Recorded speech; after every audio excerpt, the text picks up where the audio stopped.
was in this Pimp C Hey, tape. all I can tell you, there was a famous R&B chick, and it was a guy that was getting money at the time.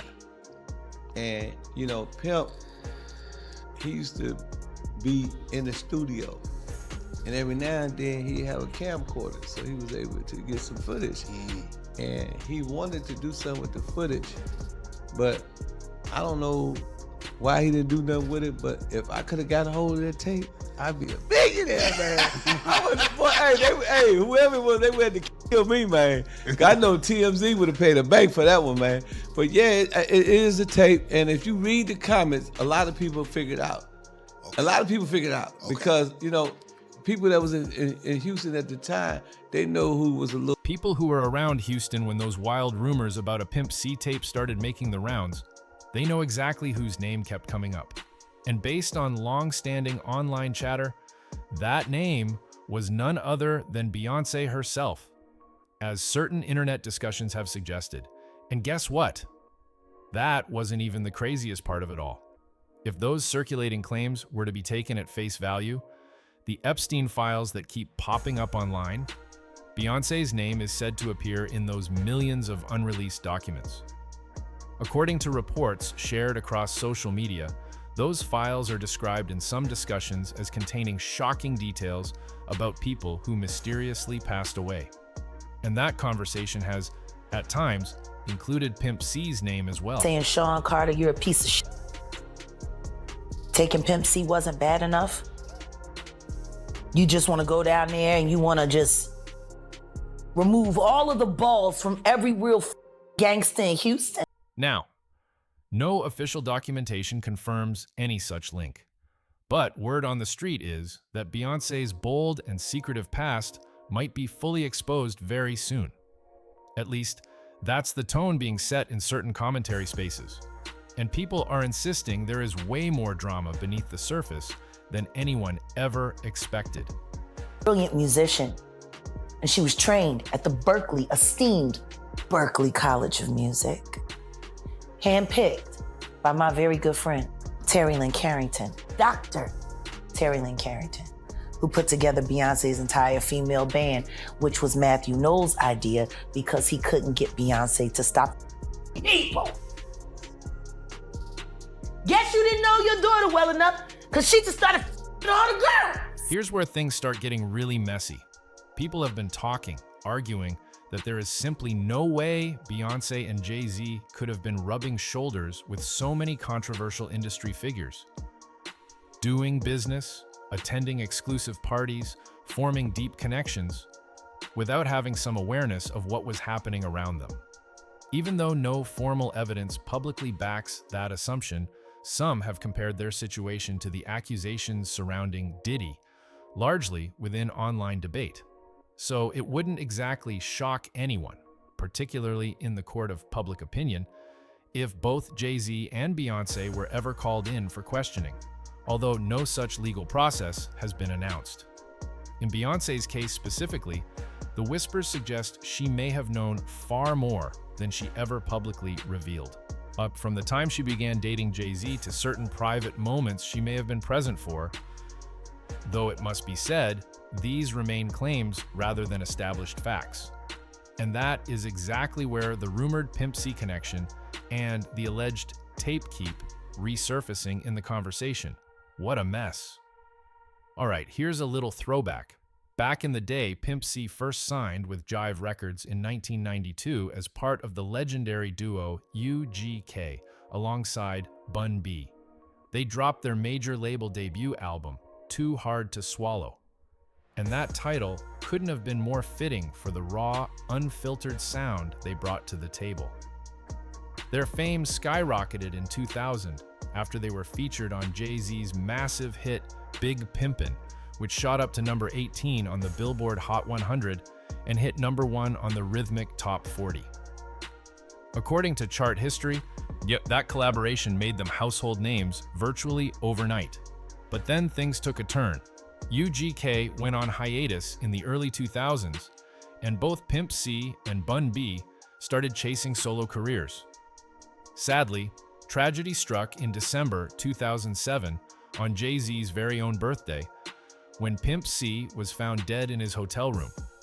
The coroner ruled it as complications from consuming too much lean, mixed with his pre-existing sleep apnea condition, as stated in the official findings.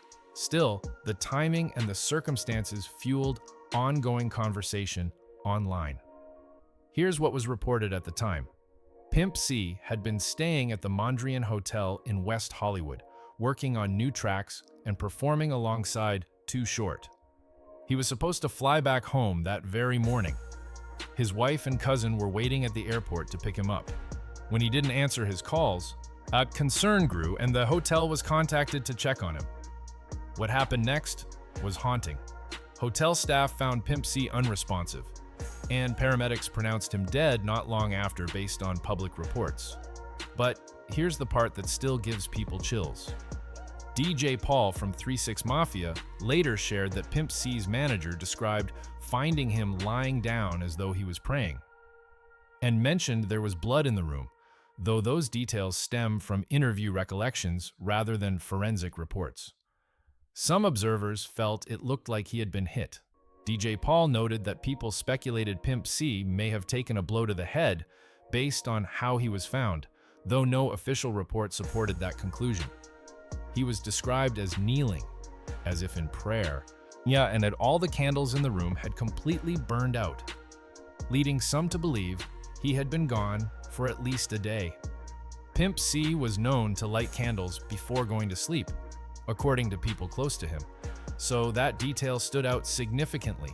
Even Too Short admitted the whole situation felt deeply off. Speaking from his own perspective, he told Hip Hop DX, "I can't believe it's been 10 years, and to this day, I still can't accept the circumstances."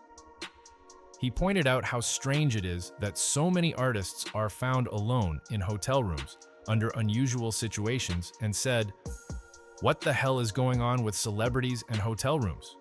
Check the 27 Club." That remark sparked heavy discussion online, though it reflected personal opinion rather than an official alternative explanation. But Too Short later told Vlad TV that the entire thing just didn't sit right with him. The timing, the scene, all of it. Speaking personally, he said the details never fully added up, while stopping short of presenting any evidence that contradicted the official medical ruling. With Vlad TV, that to him, the death just didn't add up. But then it's like I heard somebody had his clothes on or something. I don't know. Like I don't really know if all this is true, but I just heard parts like, I'm like, what happened to my guy? Right. And then they come out with the official. It was a mixture of some stuff, the prescription and something else or something that I don't really know. But with me, I never really heard something that would give that closure for me. Mm-hmm. I never really heard anything tangible or true, like what happened to my... Now, about this whole Pimp C and Beyoncé situation, buckle up because this story goes deep, at least within long-running rumor cycles. For years, people have whispered that someone powerful might have wanted Pimp C out of the picture, although no verified evidence has ever supported that idea. But before those theories even gained traction, one point frequently mentioned in interviews already stood out. Pimp C reportedly did not like Jay-Z. According to a story shared on The Art of Dialogue, record executive Greg Taylor described an awkward encounter that, in his account, said it all. After the deal was finalized for Jay-Z and UGK to collaborate on Big Pimpin', Jay-Z allegedly called Pimp C to share the news. The call was said to be on speakerphone, and according to that version of events, Pimp C did not hold back. He reportedly dissed Jay-Z on the spot. Set it up a meeting to go meet with Dame Dash. So we go, after I leave Java, go to Rock, to the Rock. As soon as I sit down there, Dame Dash opened up his checkbook, cut a check for $1 million. I'm like, whoa. I was like, is this for sure? He was like, no. He said, we want to with UGK. I was like, what? He's like, we want to with your boys. That's right. So I immediately picked up the phone and called Pimp C. Because all I was trying to get was 100,000. When Dame cut that $1 million, I called Pimp on the phone like, yo, Pimp, and him and Jamal was in the house. And I could hear a tussle or some type of confrontation, right? And I'm like, calm down, bro. Y'all calm down, Pimp. I ran up the cable bill. They was fighting. Okay, they was fighting like hard. And I'm like, Pimp, stop whatever you doing right now. I told you what's going down with Jamal when you moved him up in there. I said, but right now, I got $1 million check for you. All we want was 100,000. I was just like, who is that with? I said, with Rockefeller. He was like, what? I was like, yeah. He was like, I'm watching Dan with the checkbook, he writing out. He was like, ain't that with, over there with Jay-Z? I was like, yeah. He was like, man, tell him to take that check and go give it to Tupac mama, man. The tension was described as very real, and that moment became one of those behind-the-scenes stories that fans still reference to this day, based on secondhand accounts. And it didn't stop there. Pimp C was said to have refused a $1 million offer from Jay-Z's label, according to stories circulated in hip-hop media. He reportedly said he didn't trust them and believed they would try to rip him off. Some tellings even claim he suggested that money should go to Tupac's mother instead, though the broader context of that claim isn't formally documented. That anecdote alone has fueled speculation about much deeper tensions, even though no confirmed connection was ever established. See, the thing about Pimp C, as many of his peers have described, was that he was fearless. He spoke his mind regardless of the consequences and had no intention of playing nice with the industry. He called out whoever he felt was operating shadily, whether that was Diddy, Jay-Z, or anyone else. He exposed what he believed was happening and never held back, according to those who supported him. And let's be honest, the industry doesn't always take kindly to outspoken figures, especially when the people being called out hold serious power. Though that, of course, remains perception rather than documented retaliation.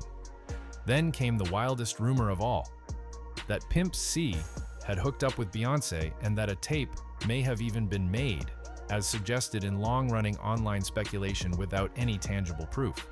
Oh, if that were true, and there is no verified evidence indicating that it is, that kind of scandal could have made him a major target, as some theorists argue. There's even a story Bun B once shared that adds more fuel to the fire, based on his own recollection. He said that one time, they were all in the studio together with Beyoncé when Jay-Z called to check in. The moment Jay allegedly heard that Beyoncé was wearing something revealing, he reportedly demanded that every man in the room, especially Pimp C, leave immediately. How many dudes are there? And so she's like, oh, it's about 9 or 10 guys, I guess, over there. Where are they now? They're in here. They're in the soundstage. They're kind of watching, watching her film. What is she wearing? They describe the outfit, and he's like, yo, clear the room. Wow. So they immediately come over to us, and they kick all of us out, and send us up to our dressing rooms. Wow. And we're told to stay there until we have to shoot. Okay. We're not allowed to watch Beyoncé dance anymore in the video. That tension, according to the retelling, was no joke. And it didn't stop there. Bun B also recalled that Beyoncé's father had personally warned Pimp C not to get too close to her, as described in interviews. Nose comes in and he asks, Pimp, can I talk to you for a minute? And so they leave out for a couple of minutes and Pimp comes in and he's dying laughing. And we're like, what's wrong? He's like, yo, Matthew Doe just told me don't f his daughter, man. Please don't f my daughter. Some interpret that as nothing more than routine parental caution, while others fold it into far broader theories. On top of that, Beyoncé's name keeps resurfacing in online discussions surrounding both Diddy and Epstein. Social media users have also suggested that Cassie's original lawsuit may have referenced Jay-Z and Beyoncé in earlier drafts, although publicly available court filings did not include any such claims. What a tangled web this is. Here's where things get even messier. Cassie's original lawsuit against Diddy was reportedly around 60 pages long, but it was publicly released in a significantly shorter form, which immediately prompted online speculation about possible omissions. Some have claimed that references to Beyoncé and Jay-Z were among the content that was removed, though no verified document has confirmed that assertion.